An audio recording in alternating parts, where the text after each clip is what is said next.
Arestado ang isang Malaysian na big-time importer at supplier ng fake cell tower sa Parañaque.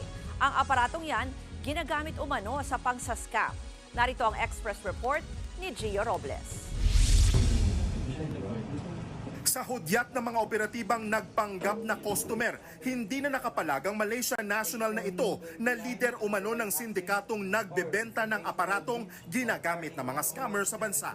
Sa pinagsamang puwersa ng PNP Anti-Cybercrime Group, Cybercrime Investigation and Coordinating Center, Bureau of Immigration at ng National Telecommunications Commission, nahuli ang dayuhang sospek na si Chang Chun-Wee sa isang entrapment operation sa isang hotel sa Parañaque.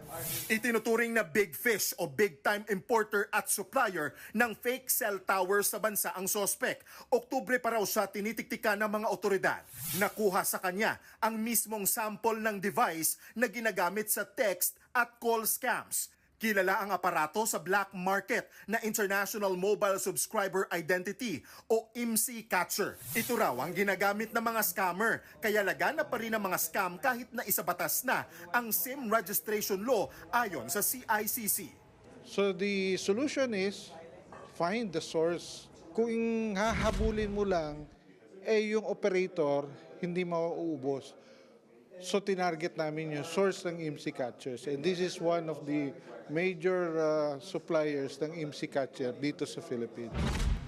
Higit sa kalahating milyong piso ang benta ng sospek sa isang fake cell tower. Hindi nalalayo sa modem ng Wi-Fi ang disenyo nito na kayang bitbitin gamit ang backpack. Simple pero makapangyarihan ang IMSI Catcher na kayang kopyahin ang transmission ng lehitimong tower ng mga telecommunications company. Nagpapadala ito ng mas malakas na signal para linlangin ang mga cellphone sa paligid nito na kumonekta. Itong mga IMSI Catcher kasi nito hindi dumadaan sa network ng mga telcos.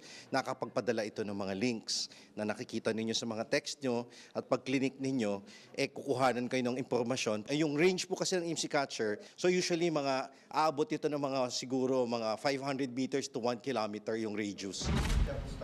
Ang mas nakakabahala, magagamit rin umano ang teknolohiya ng fake cell towers sa wiretapping at maging sa pag-iispiya, bagay na ikinababahala rin ng COMELEC.